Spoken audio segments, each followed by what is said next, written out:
This Eve coming to you with another episode of Hit the Sled. Before we get started on this episode for this week, as far as with my NFL preview, first of all, follow me. I'm on YouTube.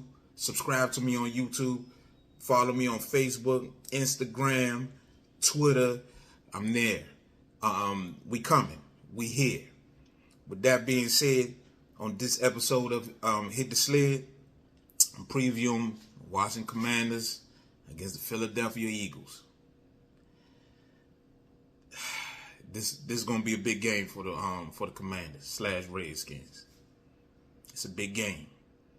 It's a big game for Sam Howell. But not just Sam Howell, but also for the offense and defensive lines. And the reason why I say that is because Sam Howell got to bounce back. Last week, Sam Howell had one of those rookie games where he threw 4 picks. He had 4 interceptions. We getting ready to find out a lot about Sam Howell. This game right here is going to show us a lot about Sam Howell. This game right here is going to show us a lot about Sam Howell. And the reason why I said that, like I said last episode, a rookie quarterback, typically if a rookie quarterback is a great player, he goes through, all of them have games like what Sam Howell had last week against Buffalo.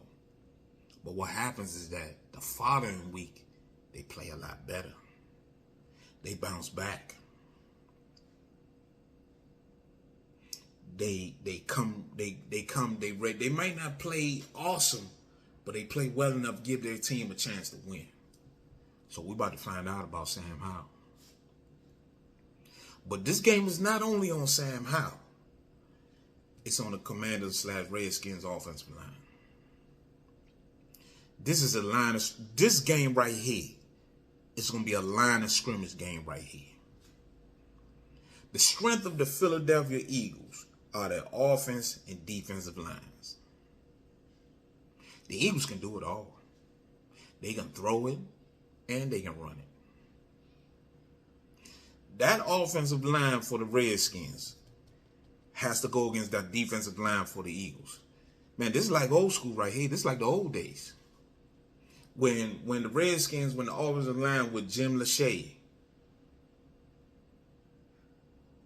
Riley McKenzie, Jeff Bostic, Mark Schlereth, Joe Jacoby, or going even back to George Stocks, Mark May, Russ Grimm, Jeff Bostic, and Joe Jacoby. They going against a front when they used to go against Reggie White, Clyde Simmons, Jerome Brown, Seth Joyner, Byron Evans, and them boys. This offensive line has to be prepared for what they're getting ready to face on Sunday. That Eagles defensive line, if not, it's one of the best defensive lines in the National Football League. If not the best. They're competing with the San Francisco 49ers for one of the best defensive fronts in pro football. Our offensive line is nowhere near what it should be. Let me tell y'all something if y'all forgot. When Ron Rivera got the job, the Commander / at that time they was the Redskins / Washington football team. The left tackle was Trent Williams. The left guard was Eric Flowers. The center was Chase Roulier. The right guard was Brandon Sheriff. Who was dealing with, Brandon Sheriff used to be in and out. He was battling health issues, contract issues too. Contract issues was starting to pop up. And Morgan Moses was the right tackle. Who Ron Rivera cut and now is the starter down there in Baltimore. I don't know about you. I would take that offensive line right now over what we got. Here's what we got now. We got Charles Leno at left tackle, Sadiq Charles, Nick Gates, Sam Cosmi, and Andrew White. Now you tell me what offensive line you would have took.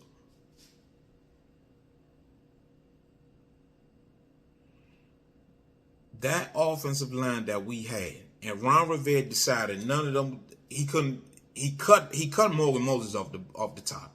Trent Williams said didn't want to play for the team because of the owner. Eric Flowers, he said he can't play no more. Chase Roulier, unfortunately, he got hurt. Ankle injury, he got hurt. Brandon Scherr said he basically strung him along contract-wise, and he just said he didn't want to play for the Commanders/Redskins no more. And Morgan Moses, he flat out cut. He at Baltimore right now. He at Baltimore starting. He doing really well too. He doing pretty good. And now we had Charles Leno, Sadiq Charles, Nick Gates, Sam Cosmi, and Andrew Wiley. No disrespect to those guys. They play hard. They try their best. But last week, it was a testament to the talent. Like I said last week, the Commanders/Redskins offensive line, whenever they play against a team that has a high level of talent, they're going to struggle on the defensive front. They're going to struggle. That's why I said this week is a line of scrimmage game. The key to this game is if the offensive line can protect and they can run the ball. If they don't protect and run the ball, it's going to be a long day for Sam Howell. Long day for Sam Howell. Long day. That's one of the keys to the game. The second key is going to be that defensive line. Chase, Montez Sweat, Deron Payne, Jonathan Allen, they got to come ready to play against that Philadelphia Eagles offensive line. Them boys in that Eagles offensive line, they not playing around. They coming downhill. They trying to run the ball. You saw what they did against Tampa, against Vita Veda and those boys. What you think they're going to try to do against us? They coming downhill. They running the ball. Play action, going to the receivers. That's the game plan. Jalen Hurts running around too.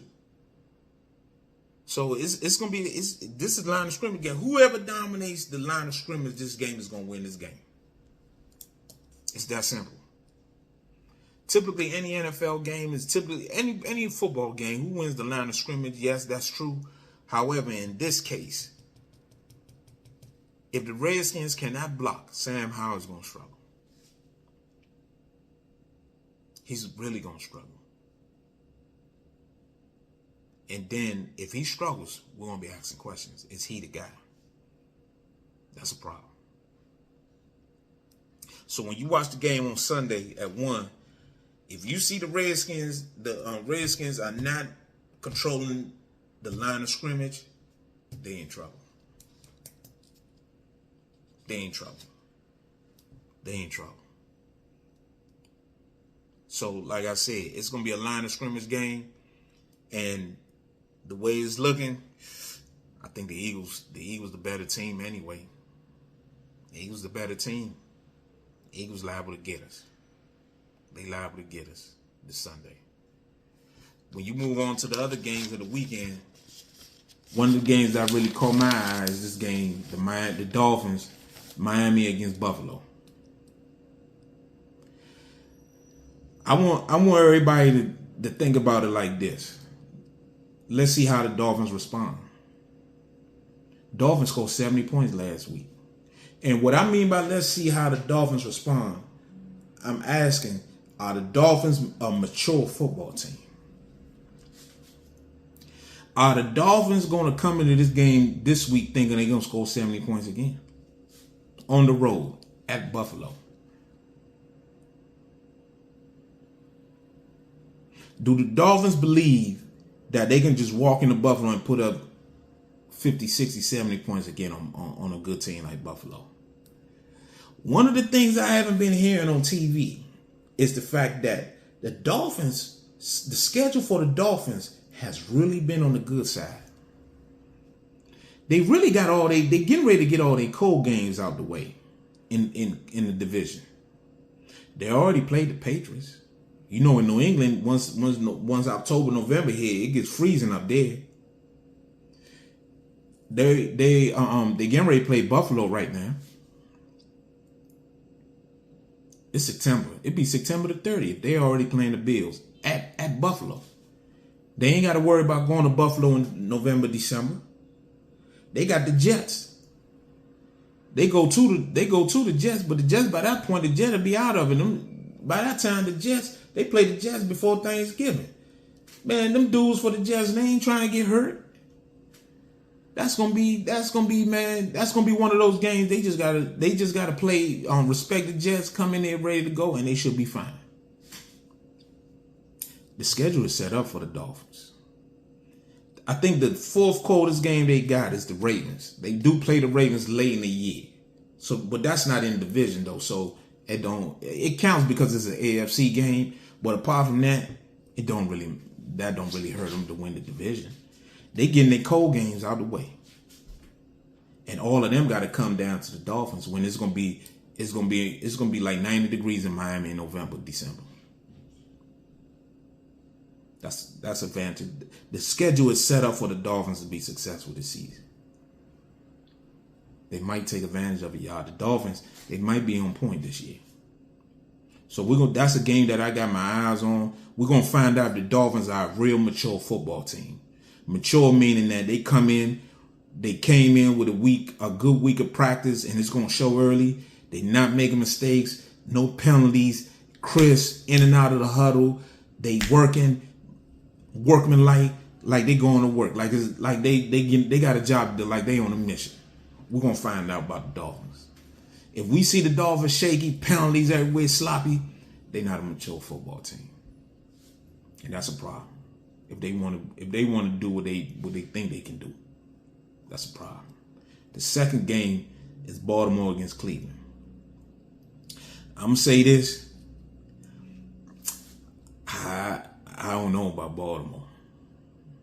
In regard to this fancy offense, that offense didn't look no different to me than it did last year or the year before. It looked like the same offense to me. I don't see nothing different. You got Zay Flowers there, that's different. You got the tight end still catching passes. Zay Flowers, the new addition. Odell was hurt. You got Bateman out there, he ain't really do too much. I'm going to tell y'all something. All this hype we was getting about Lamar with this new offense, it looked the same to me. It's no different. No different. So that's going to be interesting seeing Deshaun Watson. Cleveland has a defense. Jim Schwartz has came in and has changed the fabric of that defense. They doing an exceptional job defensively. It's 3 games into the year. This will be the 4th game. But after 4 weeks, you get an idea as to who is starting to round into, okay, this is for real. Cleveland might be one of them. If Cleveland get any type of play like they supposed to out of Deshaun Watson, they can be a problem. Because they got something defensively.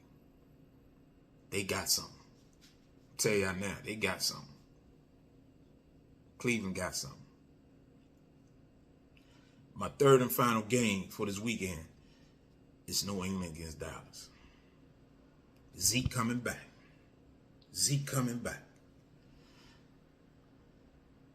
But it's not just that. It's how Dak gonna respond from that loss they took last week at Arizona. I don't really blame them too much about Hey, I'm gonna tell y'all something. Don't believe all that hype talking about Arizona tanking. Arizona not tanking. Arizona playing well, man. Arizona's playing well, y'all. They doing a hell of a job out there. Them dudes right there, they playing hard. They doing what they supposed to do. But we about to find out how that gonna respond to this. Defense gonna bounce back. Because believe it or not, they got out schemed last week. Arizona came out there, they had a plan, and they executed. Dallas ain't know what was coming. And the third one for that game, are the Patriots gonna go 1-3? Are the Patriots gonna go 1-3? Think about that. The Patriots, 1-3. I'm gonna tell y'all now.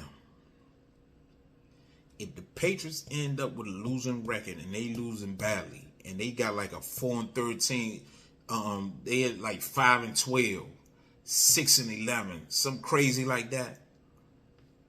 Belichick could get fired. Bill could get fired.